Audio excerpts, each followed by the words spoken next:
Whether you call it Kveik, Kvik, or Kvike, there's no denying that this unique Norwegian yeast has had a remarkable impact on the brewing scene, and Imperial Yeast's A43 Loki is one of the best versions out there. With the ability to produce a clean beer when fermented as warm as 104 degrees Fahrenheit or 40 degrees Celsius, you heard that right, while also performing well at more standard ale temperatures, Imperial Yeast A43 Loki is as versatile as it gets, meaning you have zero excuses for failing to brew throughout the year. Learn more about A43 Loki at imperialyeast.com and grab a pouch for your next batch to see what all the fuss is about.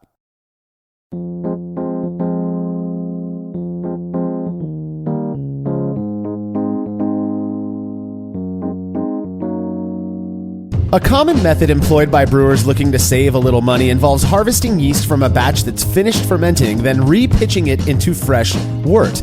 In doing this, there are certain recommendations intended to ensure a successful fermentation, one being that the yeast slurry should come from a beer that's, less flavorful than the batch it's pitched into, though in some cases, flavor carryover may be more of a pro than a con.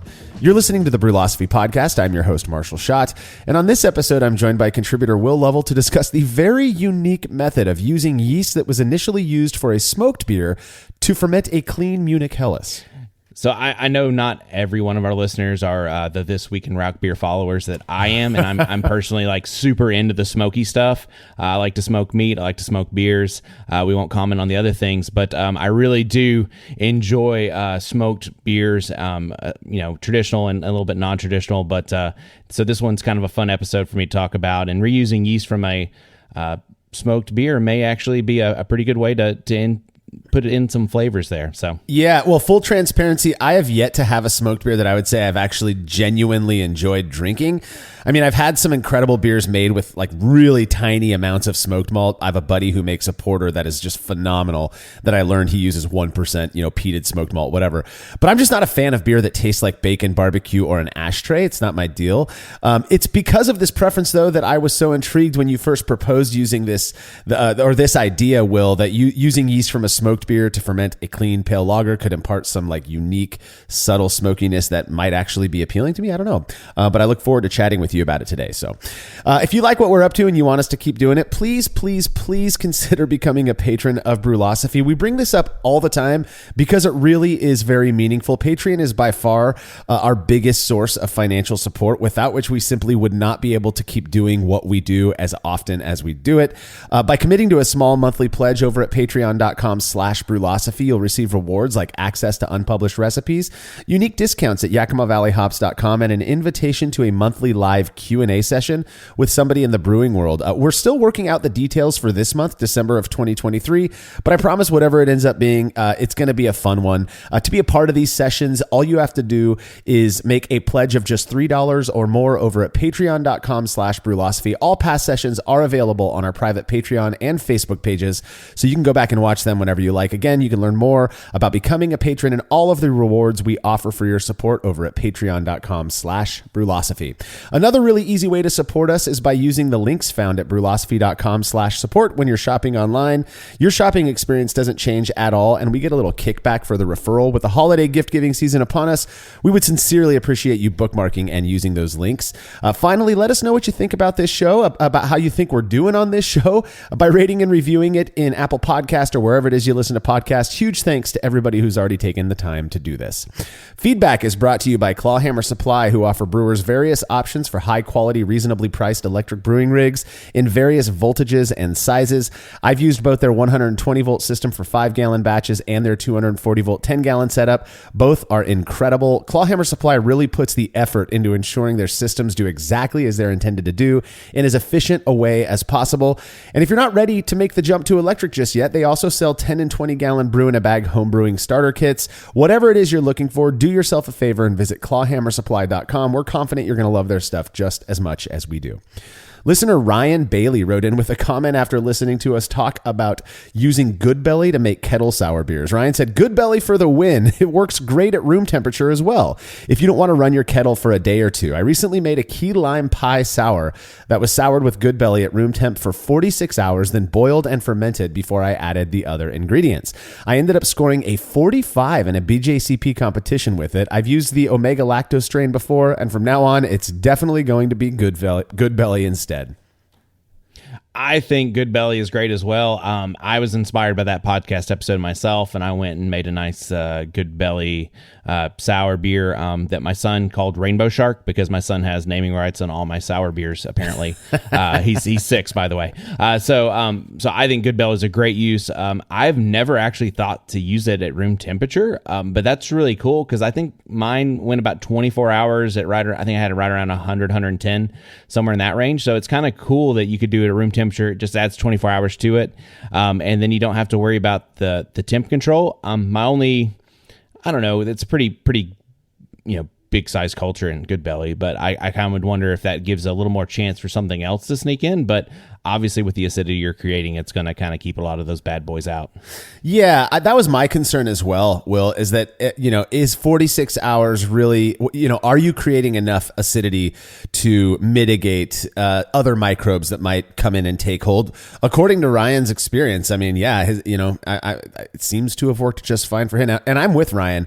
I think Good Belly is so good at quickly souring wort without imparting any undesirable flavors. I honestly see no reason to use anything else. And I say that as somebody who loves all of these yeast labs and microbe labs really, who are creating these awesome pitchable, clean, pure cultures. But the fact I can just run to the grocery store and within a couple of days have a really nice tart, unique sour beer.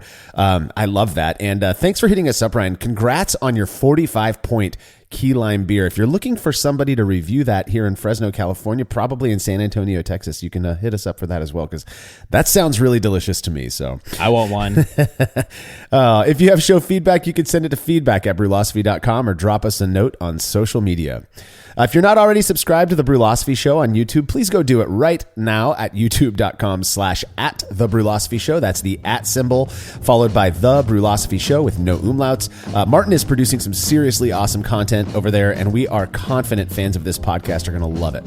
We'll be right back talking about reusing smoky yeast to ferment a Munich Helles.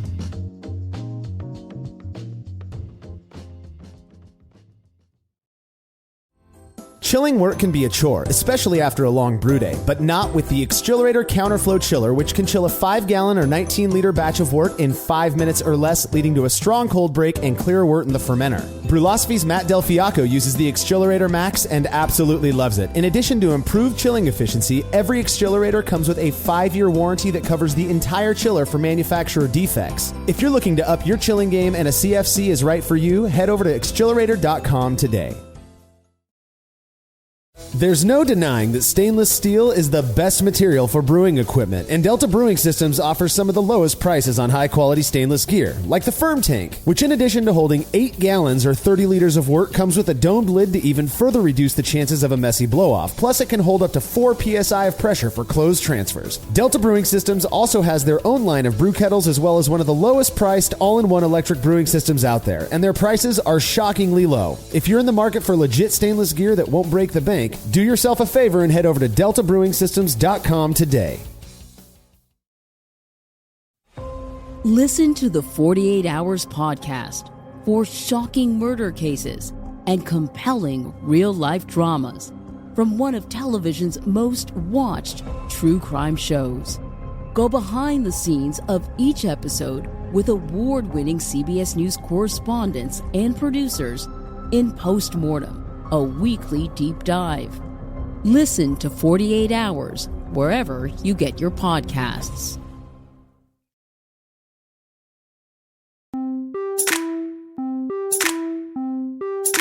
As far as brewing ingredients go, the most expensive part of making a batch of beer has got to be the yeast, which is why so many home brewers and professional brewers alike rely on methods for reusing yeast from a single purchase multiple times. Of course, there are a number of recommended best practices when it comes to doing this, but before we get into the nitty-gritty of all of that stuff, let's spend a little time going over a few fermentation basics first.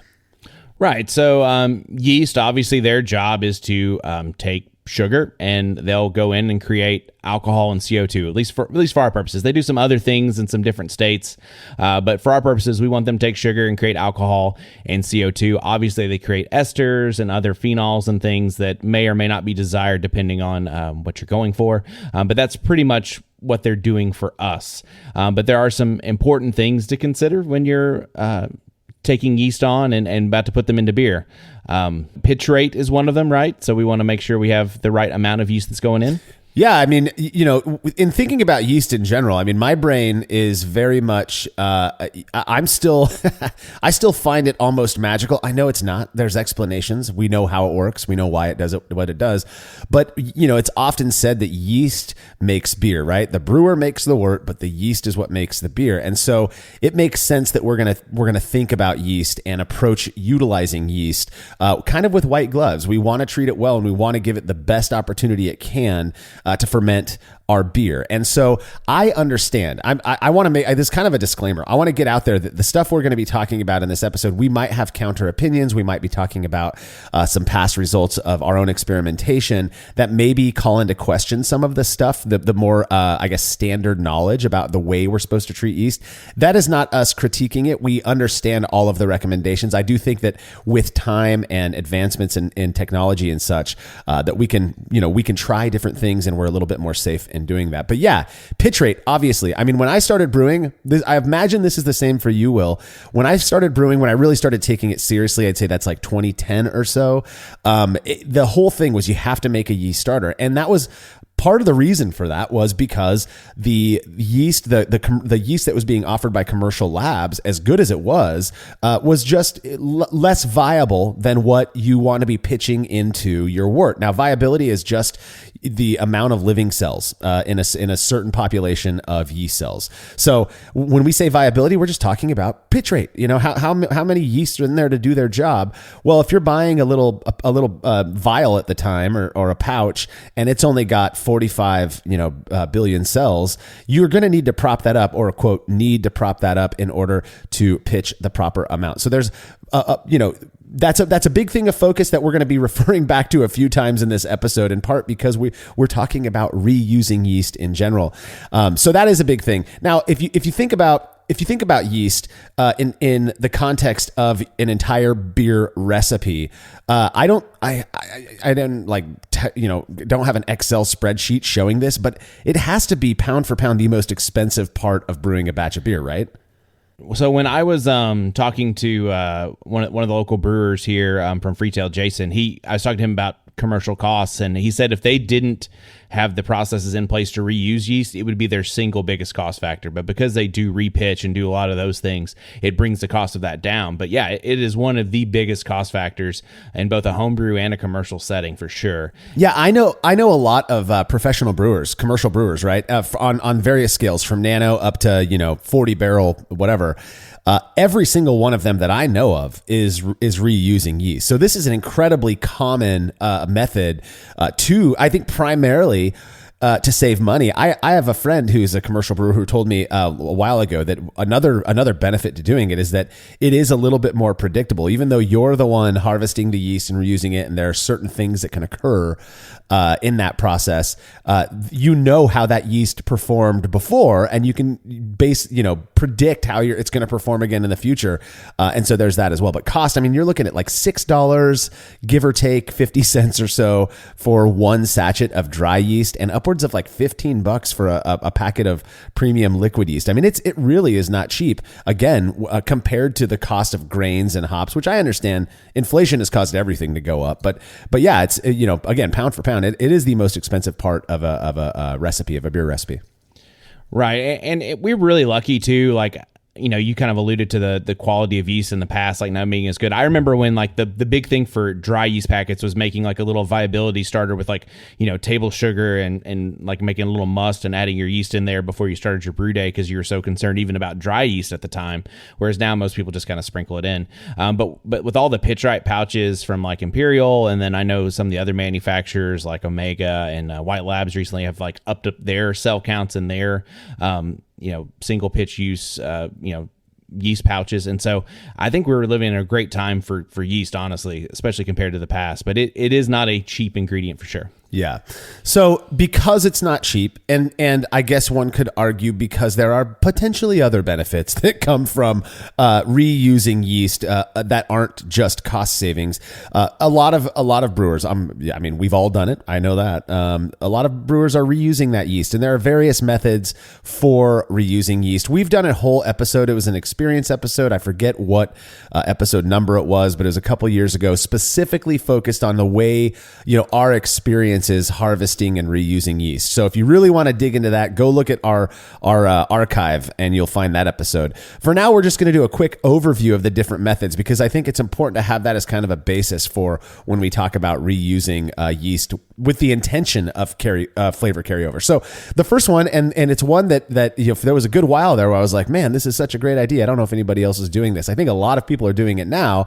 It involves making yeast starters that are much larger than you need, and then you're either splitting that yeast starter into multiple pitches that you can then repropagate in the future and pitch again. Now you've taken one pouch of yeast essentially, and you've cut it into 5 pouches of yeast that likely have even more viability than that single pouch originally did. Or you can overbuild a starter, pull off the extra stuff, put that in the fridge, and then pitch that starter into a batch to ferment. And it works incredibly, incredibly well. The benefits to that approach that I think many would contend are a benefit is that you are using really clean yeast. It's never fermented in actual beer. It just fermented, pale DME wort with no hops in it, and it's ostensibly like the cleanest method for doing this, which is why I started doing it as a matter of course many years ago to save money, and it worked incredibly well. I think I had one issue with a harvested yeast that I did this way,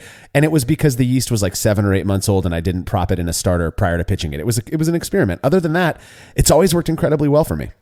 Yeah, I think you're spot on there. The biggest pro of this method is you're getting to use that same yeast pouch multiple times, obviously saving money, but you don't have a potential of having a tainted yeast that like tastes maybe like the previous batch of beer that you used it on. So to me, that's the biggest thing. My experience with this, I've done it a time or two.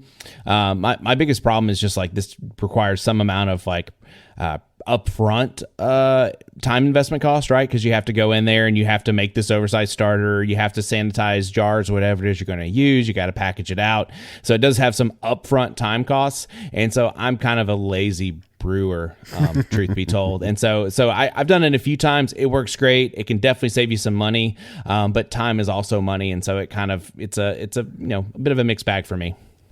One of the biggest critiques that I have of this method, which it's weird critiquing a method that I'm kind of associated with, is that it does, like you said, if you're going to do it the way that I wrote about it 10 years ago, then that's going to mean that you have a 5 liter or 5,000 milliliter Erlenmeyer flask, that you have a stir plate, that you're propagating, large amounts and splitting it off into sanitized jars and all of this stuff. It does. I don't think you need any of that stuff. 10 years ago, I told you absolutely have to have it. But if you've got a Nalgene bottle, like a 32 ounce Nalgene bottle, if you've got a glass growler just sitting around, you can do this really easy. I mean, hell, you could probably take an old plastic pitcher, sanitize it, and just do it in your pitcher with cellophane over the top of it. It's really not that. It doesn't have to be that complicated or convoluted. The idea is just that you're propagating more yeast to increase viability to the point where it's over what you're going to use for the beer that you're making, and then you're stealing that extra and just reusing it later. It really does work well. There are various approaches that you can take to doing this. The Nalgene one I think is pretty cool. I had a fan of the website email me years ago and say, with pictures saying like, this is how I do it and it works awesome. And I just thought, yeah, man, way to take it and make it your own. There are other ways though to reuse yeast. One that's really I think it used to be more common than it is today, though who knows, maybe more people are doing this now than I know of, is just you brew up a beer, you rack that beer out into your keg or your bottles, and now you've got this fermentation vessel with a very thick, layer of yeast or trub, really, which is yeast and all the other crap that is, falls out of solution when you're fermenting a batch of beer.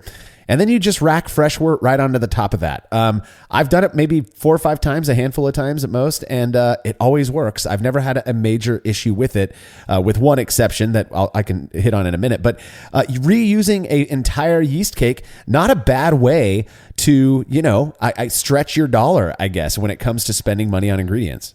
This is by far my favorite because it is the laziest method of reusing yeast.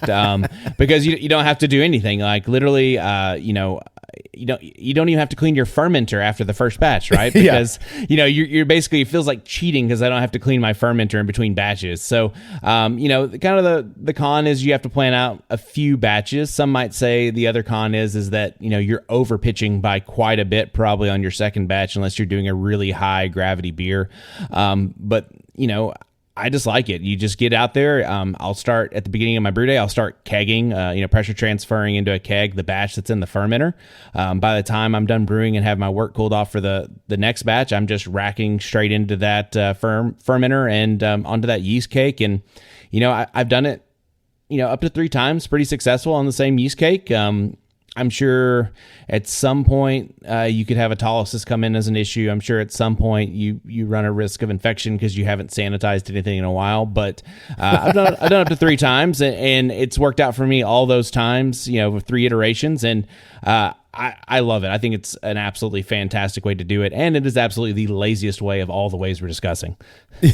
Yeah, I've never cereal recaked, as it were. I've only pitched onto a yeast cake one time, and then I tossed that yeast, whatever. But still, you think about it. If I paid $12 for that pouch of yeast, I just cut that in half. So I got 2 batches basically. So it was like $6 per batch for the cost of the yeast, which I think now you're getting into like affordable.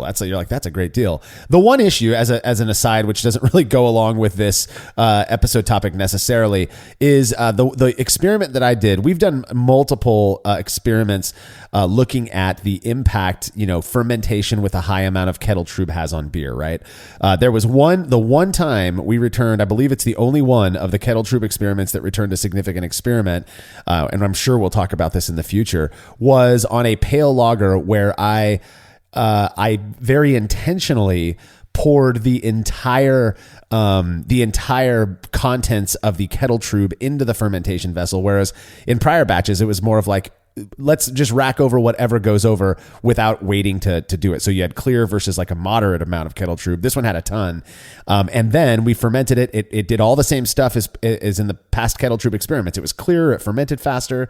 It did great. But then we aged it for about a month and a half. And that beer had a noticeable like plasticky, not chlorophenol plastic, but like a yeasty, just odd artificial note to it. It wasn't horrible. My friends drank the beer, but it was definitely there. So that's one thing that I'm concerned about with racking fresh wort onto a yeast cake because of that experiment. So what I've done after that experiment is I would just pour off about half of the trub and then rack the fresh wort in there. You still got way more yeast at the bottom of that fermentation vessel than you, quote, need.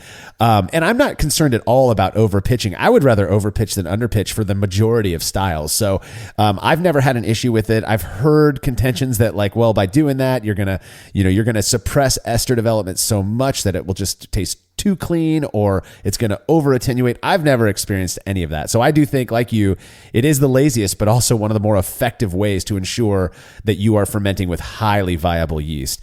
Finally, the kind of a hybrid of that and a less lazy version of harvesting and reusing yeast just is sort of similar to what my new approach with fermenting on a yeast cake is, which just involves taking off portions of the yeast cake from the bottom of a fermenter, and then some people just reuse it like that. So kind of what I've been doing, which is you're just taking less of the trub and the yeast and repitching that. But a lot of people, and I think again this is something that was a lot more popular 10 years ago than it seems to be today. They'll go through a rinsing process. Now, a lot of people use a misnomer here. They call it washing yeast. Washing yeast involves like acid washes and all of that. It's a very lab-driven type of approach. We rinse yeast. And by that, we're just, that it's going to separate out differently than the other particulate that is in trub. And so through a series of of methods, you can actually get very, very clean, almost pure, not totally pure yeast after using it in to ferment another batch of beer. And this, you're just mixing the yeast with sterilized water, shaking it up, pouring off the supernatant, doing that multiple times until you have a clean yeast cake. I've done that. That's actually how I first started harvesting yeast. I just thought it was a pain in the butt, so that's why I moved to overbuilding starters for a while there. But have you ever done the yeast rinsing thing? I did it rinsing yeast approximately one time because it is kind of pain in the rear. Again, we talked about kind of time is a commodity as well. And it's definitely one of those things that the cool thing was I was able to kind of rinse out and get enough kind of jars off a stout that I did to kind of like go out to the next porter that I was going to do, plus a few other dark beers that I was going to do along with it.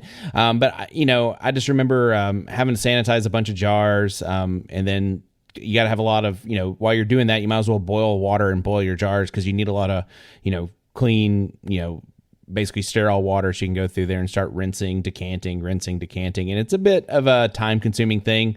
If you have a carboy, you can kind of do like a quicker method where you just kind of do everything in the carboy and maybe you don't rinse it quite as well. But it's kind of a pain. And it's not something I did more than one time because it was just not very time effective for me.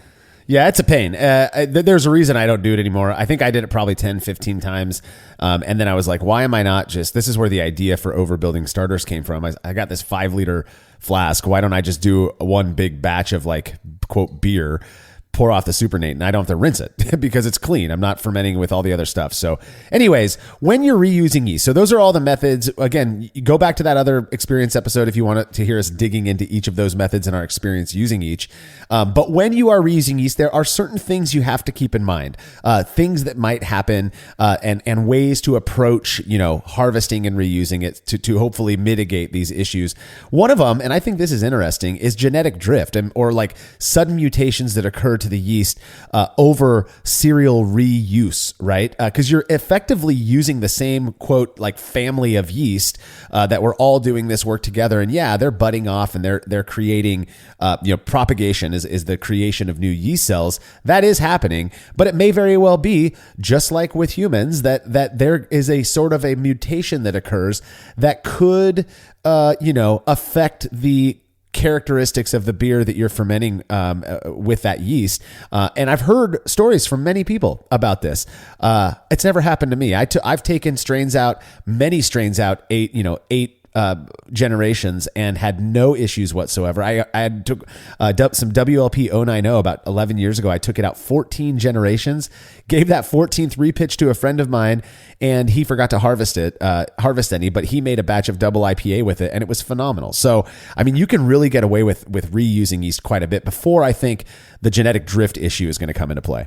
Yeah, I know Brillosophy's Alex Shanks-Abel, he's been pretty big into reharvesting yeast and kind of taking it out a little further. So he's probably one of the people other than yourself that I know has taken this to kind of extremes. So I am curious when that cutoff is.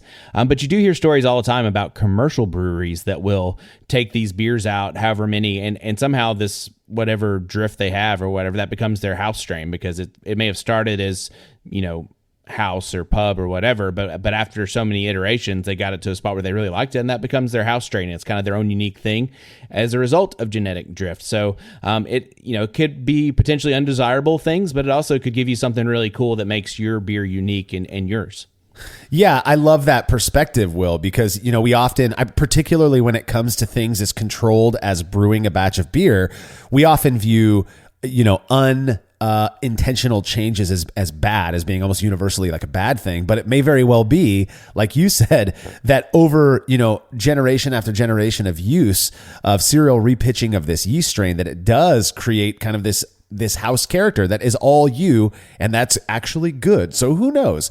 I think that's an exciting kind of prospect for the more experimental, brewers out there, is to do that kind of a thing. I think it's neat. Now, another issue that can occur with serial repitching of yeast is just degradation of the yeast due to, this is a big one that you hear talked about a lot, due to the strength of the beer that it was fermenting. So, I remember one time when the development of Tiny Bottom Pale Ale, that's probably our most popular recipe on the website, one of my favorites, super simple, super good. I developed that as kind of a like, in passing, I wanted to build up a yeast cake to pitch a double IPA on.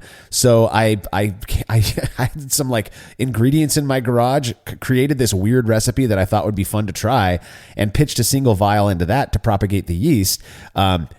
And then I pitched it into a bigger, higher OG beer later on. Well, actually, I racked onto that yeast cake. But the idea there is that you want to treat that yeast as good as possible. And so you don't want to stress it out by fermenting a really high or strong beer and then pitching it into a lower strength beer. There's some, I don't know what the argument is there, but apparently that's not very good. You can be stressing that yeast out so that when it hits that lower OG beer, it ends up producing byproducts that you don't want in that beer.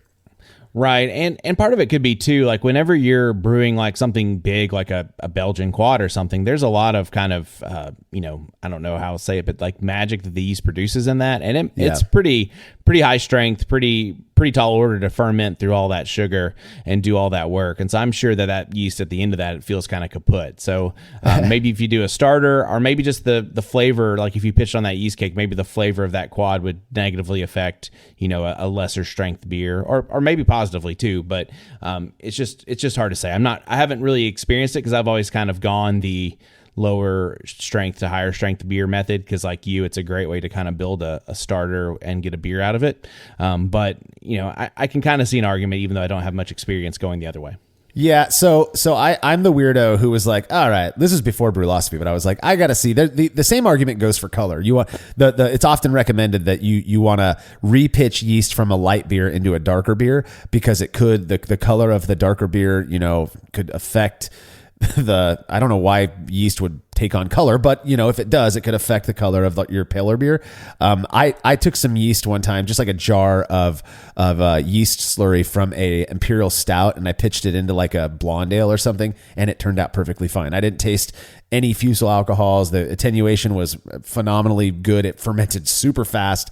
No autolysis off flavor. So, I think, again, like a lot of things in brewing that I've come to, a lot of it is just insurance. You want to do everything you can to mitigate the potential for bad to happen. And I get these recommendations for that reason. I think most pertinent to the topic of this episode, we're finally getting to it, is the concept of flavor carryover. It is commonly recommended to repitch yeast from less flavorful, and that has many meanings, to more flavorful styles. So you want to go from something like a blonde ale to a pale ale to an IPA to a double IPA or to a barley wine, something like that. The idea being that you are coaxing that yeast, you're kind of preparing it for its next battle. And the issue with using yeast from, say, a double IPA to ferment a Pilsner, I guess you wouldn't really do that, or a blonde ale, we'll say, is that you ostensibly are going to impart a lot of that hoppy flavor from that double IPA, very flavorful, into this paler, less hoppy style of beer. And that's unpredictable, and we don't like unpredictability. When we're talking about smoked beers, you can see where this comes into play. Right. Flavor carryover, I do think it'd be kind of neat to see what happened if you threw a blonde ale into kind of like a hoppier pale ale that maybe didn't have a dry hop kind of yeast cake, and see where that went, and see if the conventional wisdom pans out there. But apparently reusing smoky yeast is a thing. If you go to Schlenkerla from Bamberg, Germany's website, they have a Helles, and they claim that Schlenkerla Helles is boiled in the same copper kettles and bottom fermented by the same yeast as the historic Schlenkerla smoke beer. Its subtle smokiness without using smoked malt makes Helles Schlenkerla Lager a unique representative of classic lager style beer. So when you first proposed this experiment, the one we're going to talk about in the next segment, I remember thinking, this is such an interesting idea. Will is such a genius. He came up with it all by himself. You actually were inspired by reading the Schlenkerla website, right? That this is a method that they use to create a less intensely smoky pale lager. Yeah, so I am a big fan of Schlenkela. I've actually been to Bamberg, and I've been to their beer hall there, and it's an extraordinary place to go have a beer at. It's like full of history and smoky character, and if you like smoked beers, it's kind of a mecca to go to Bamberg and go to Schlenkela and Spezial and some of those places.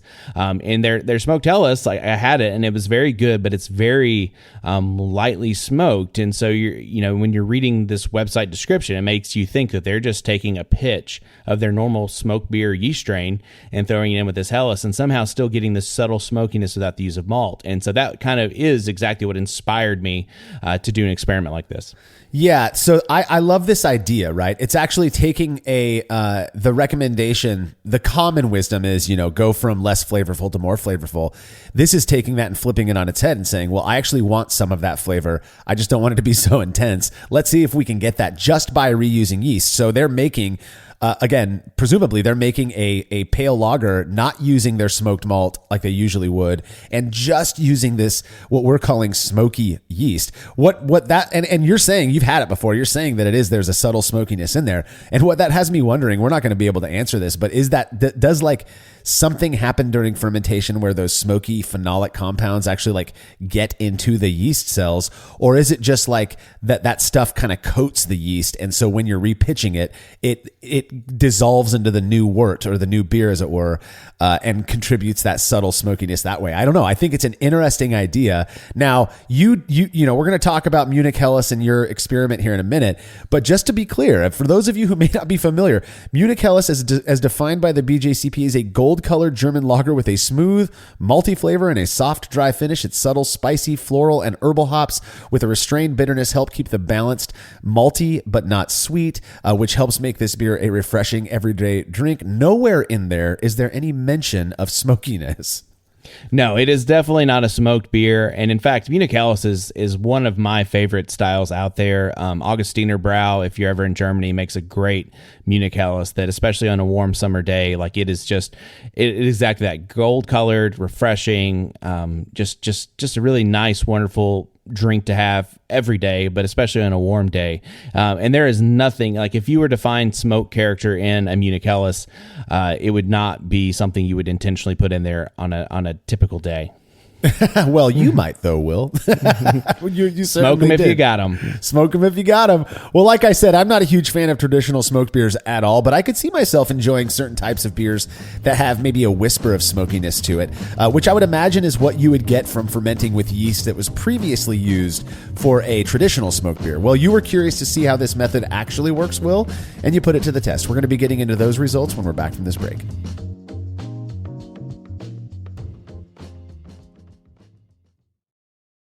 After a long brew day, the last thing I want to do is waste more time chilling wort. I've tried so many different options, and ultimately I settled on the super efficient immersion chillers made by Jaded Brewing. With the King Cobra and Hydra, I'm able to chill my entire batch of wort from boiling to just a few degrees above groundwater temperature in as little as 6 minutes. If an immersion chiller is right for your brewery, then do yourself a favor and check out all of the rad options Jaded Brewing has to offer at jadedbrewing.com. And be sure to let them know Brewlosophy sent you.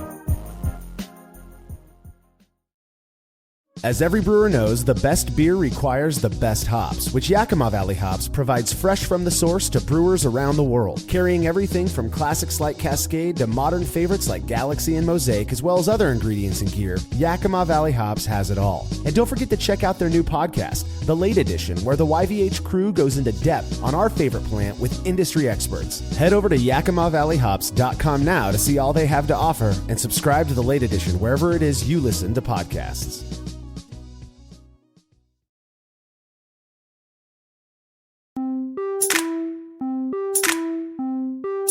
Typically, smoked beers are made with a large portion of smoked malt, upwards of 100% if I recall correctly on some of the recipes I've seen, and it results in a beer that is notably, smoky.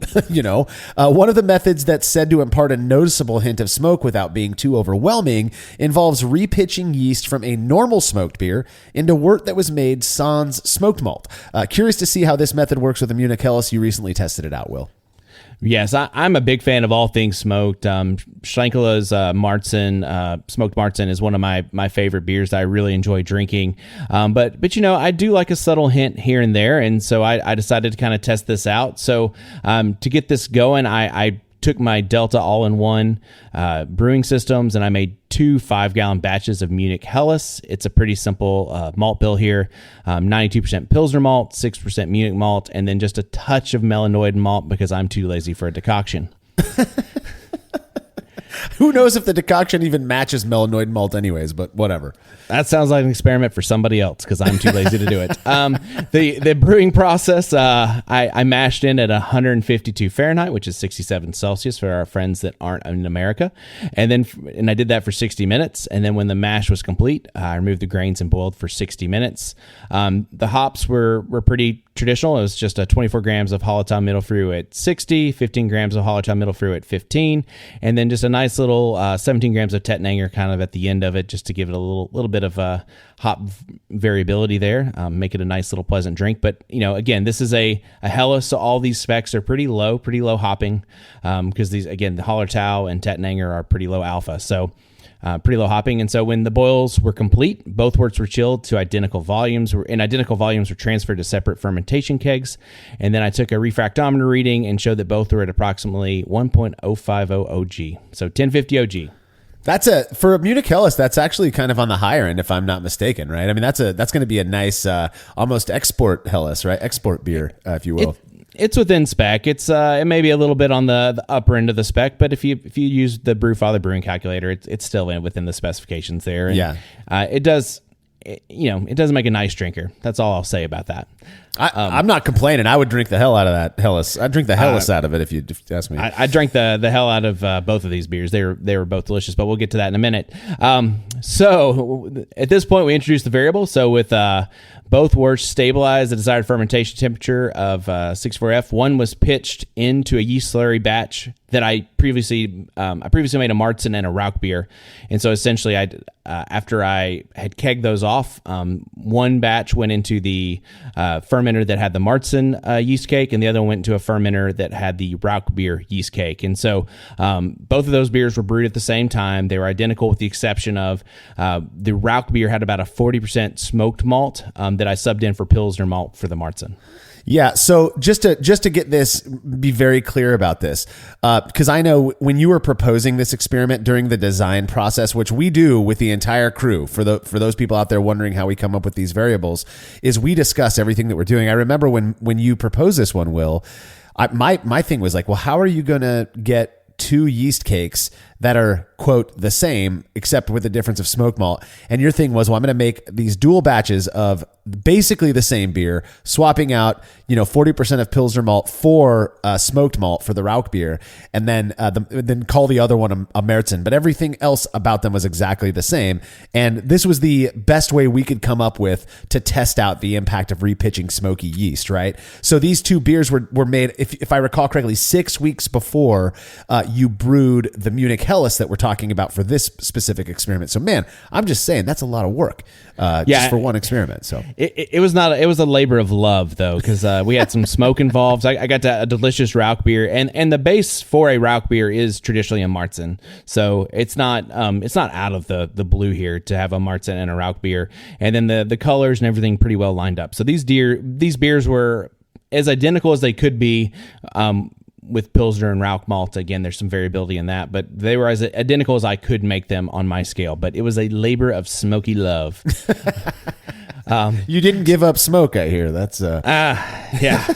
Smoke them if you got them, man. So beers were left to ferment for a week before hydrometer measurements were taken, and the clean yeast beer finished at around 1012 FG, and the smoky yeast finished at 1011 FG. Meh, that's the same in my book. Come on, I don't think that has anything to do with the yeast or the smokiness of it. That's just natural variation. Instrument error. Took the picture at the wrong time. If it would have been a second later, maybe it would have floated up or down. It's could have gotten stuck to the side of the glass. There's so many things that could have gone on, but 0.01 was within the realm of any normal scientific measurement of error. So yeah, I'm not gonna sweat that one. So at this point, beers were cold crashed overnight before pressure transferring to CO2 purged kegs, and then they were placed in my kegerator. And after 2 weeks of cold conditioning, the beers were carbonated and ready for evaluation.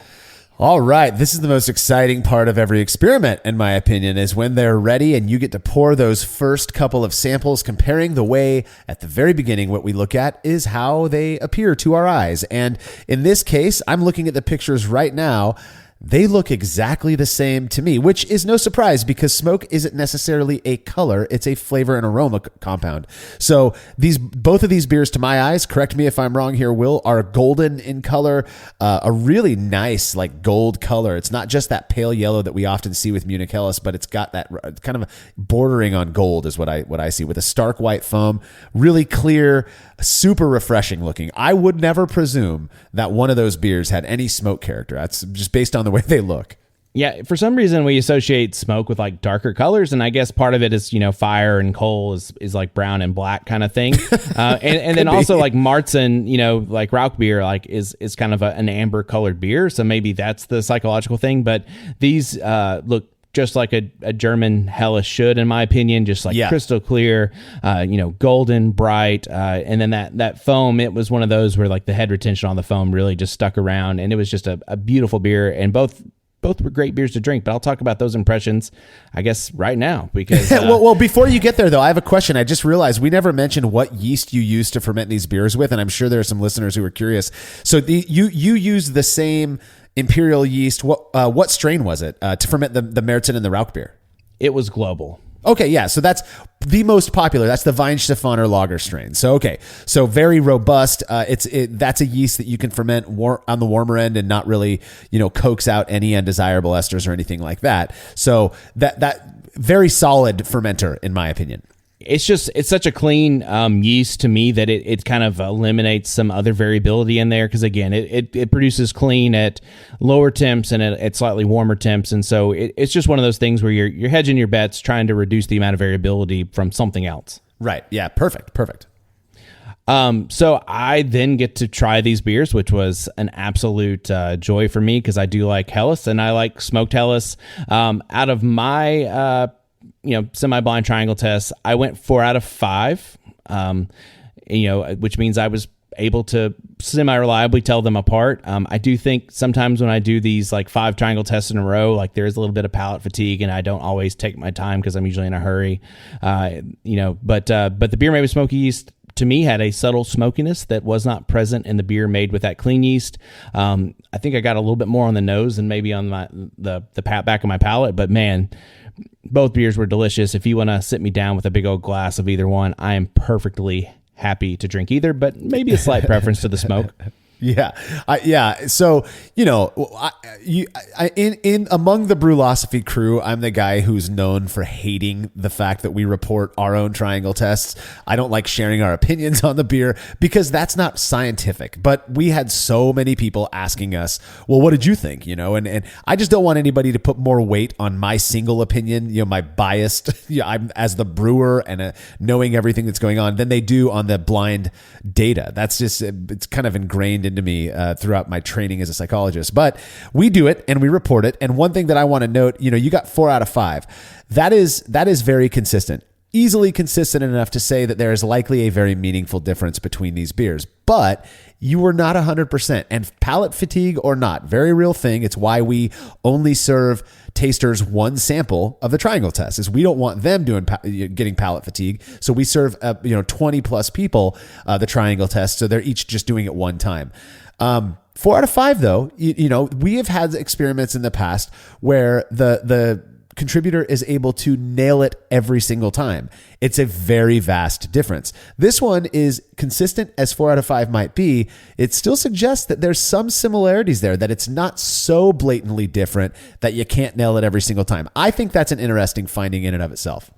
It was definitely very subtle. Like I would say that at least in my perception of the beer, it wasn't as in your face as like having a 40% Rauch malt Märzen versus a normal Märzen. So, right. But that's the whole point in this, right? We want something delicate, we want something light, and we want to impart a subtle smokiness here, and not necessarily something that blows your face off. So, Yeah, no, this is one of the few times where I'm like, man, I'm really glad Will did this because it gave another data point that I think is meaningful, that really matters. Is like, okay, it's not, you knew exactly what was different between these beers. You knew exactly what to look for. And even you didn't nail it 100% of the time, but that's not really what matters. What matters is the blind taster data, in our opinion. And in this case, you served these beers to 20 participants, the triangle test. So they're served 2 of one beer, 1 of the other, and they're told your job is to select the one that's unique, the one different one. Out of those 20, 11 people would have had to identify the unique sample in order for us to say with some level of confidence that there is a meaningful difference. And in this case, how many people actually did? So we had 12 people make the correct selection, which means we had a significant result. So we can assume that tasters could reliably tell these beers apart, which is good. I'm glad to know, but it's still a lot closer than I thought it would be, honestly. Yeah. And that was my question for you. Having gotten 4 out of 5 of your personal triangle test correct, going into the actual data collection, it sounds like you thought more people were going to be able to tell these apart than did. And that leaves me with the impression that you did feel like maybe they were more different than they were similar. It's kind of a gauge that we use, right? They're more similar than they were different, or more different than they were similar. In this case, where do you fall on that spectrum? Well, with all things, when you're trying them straight from the tap and you're just doing a drink here or there, like you always have this exaggerated difference in your mind because bias is a thing. That's why we're doing this. But when you get those blind triangle tests, obviously I only went 4 out of 5. I wasn't perfect. So in my mind, when I was collecting data before I'd done my own triangle test, I was like, oh, these things are definitely different. But as I did my triangle test, I just realized how much more similar they really were and how you kind of had to pick at it a little bit to get more of that smokiness or find that in the beers. That's so cool. Well, whenever we have a significant finding, we move on to asking in every survey we do, tasters are asked to identify which one they prefer out of the 2. The way we do this, it's kind of fun, is if they're wrong on the triangle test, then we ask them to compare the 2 beers that are identical. And I think that's kind of funny, but we don't really do anything with that data anyways. If they happen to be right on the triangle test, then we ask those participants to compare just the 2 beers that are different. Now, they don't know they're different or similar. They're just being asked to compare 2 colored cups. And in this case, 3 of the participants preferred the version of the beer that was fermented with the clean yeast slurry. 8 people liked the one fermented with the smoky yeast slurry more. One person said they have no preference despite noticing a difference. Whatever, that happens all the time.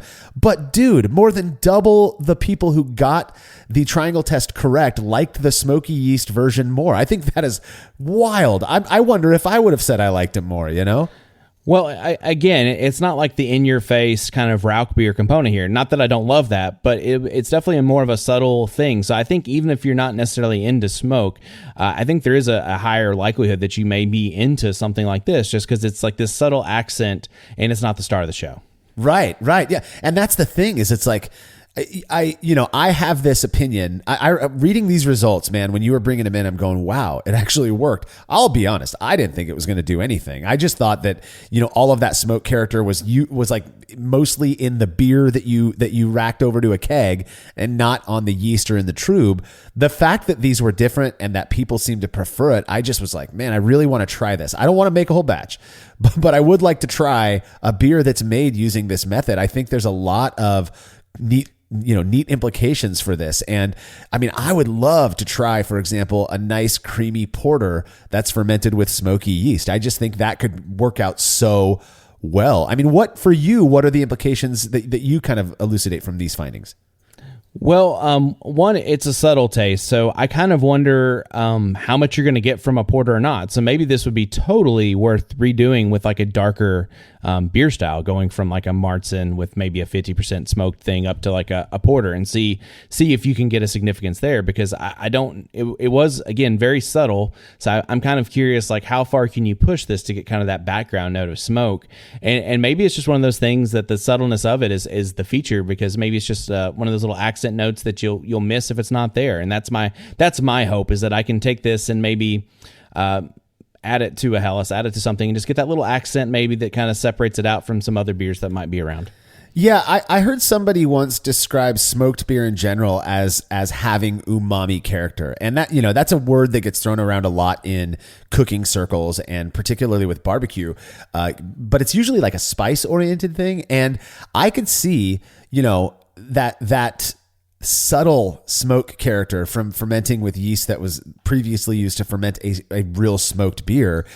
Using that in a less pale or a less delicate style, I could see that contributing this kind of unspeakable or this kind of ineffable umami character to it that really amplifies the subtleness of that roast character. And I don't know, it to me, I'm with you. I think we have to experiment with this in the future and kind of flesh this method out, because I see a lot of potential for this for people making unique styles using the smoky yeast. And I'm saying that as a guy who doesn't even like Rauch beer. So there you have it. And my Rauch beer recipe used Wireman Beechwood smoked malt. What happens if you use something like a Sugar Creek alder smoked malt, or you go with Tex Malt and use their Peachwood smoked malt? There are other ways of smoking malt and other woods people use to smoke, and would you get a different accent on some of that? So maybe the beechwood doesn't go well in your porter, but maybe you get some of that alderwood, and suddenly it's gonna, your porter that you pitch on top of the yeast cake from your Rauch beer is popping. So I'm very curious about some of those implications as well. This could go so many different ways.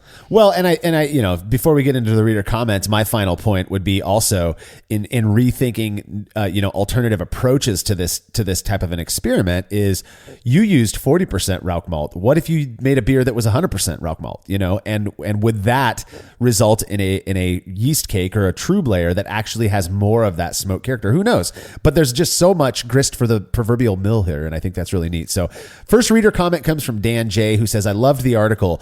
I'm also a fan of smoked beer, but have never brewed one or had many commercial examples. I'm curious if the smoke flavor carries through to equipment and beer lines. So I've made quite a few smoked beers in the past, and I've never noticed any carryover. I know it's there, and I know it kind of stuck around in the beer, obviously, so you think it sticks around, but I've never noticed it stick around. So as long as you just kind of mind your P's and Q's and run some beer line cleaner through your beer lines and just kind of make sure you're doing your normal cleaning up process, I don't think it's going to be a problem. Yeah.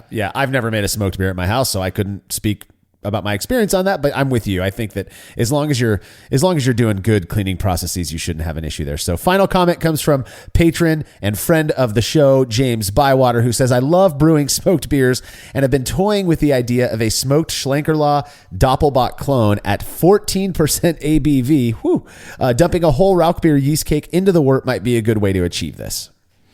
So James and I actually talked about this at the Patreon, meeting that we have with our patrons every month, and we talked about this a little bit the other night. And honestly, I think that's kind of a really good way to go about it. Depending on how, like you said, maybe if you have 100% Rauch malt in your previous Rauch beer or your previous smoked beer, 70%, depending on maltsters. There's a lot of variability to go in this, but this might be a really great way just to add that little subtle smokiness into something like a Doppelbock, which is pretty malt forward, but that subtle smokiness might just be enough to push it over the edge and give it just that nice little hint of something it was missing. James, when you do this, which I hope you do, just send me a bottle and I'll let you know what I think. He's conditioning it right now, so I'm hoping that James does hear this and that he'll send us a bottle pretty soon. Hell yeah! I don't know if he will or not, but I hope he does. We'll apply some pressure there. Yeah, exactly. Well, that is all the time we've got for this episode.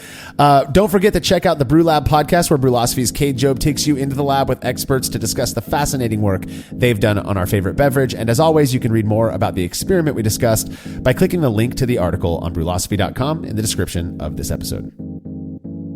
The Brewlosophy podcast is made possible by the generous support of our sponsors, as well as all of our rad listeners. We seriously could not do this without you. Cheers to everyone who has subscribed and left a review of our show. It makes a huge difference. If you haven't yet, please consider doing so. Head over to brewlosophy.com/support to view a list of ways you can easily help us to continue producing this podcast. If you want a reward for your support, visit patreon.com/brewlosophy. Thanks again for listening. We'll be back next week with another episode of the Brewlosophy podcast. Until then, think beer.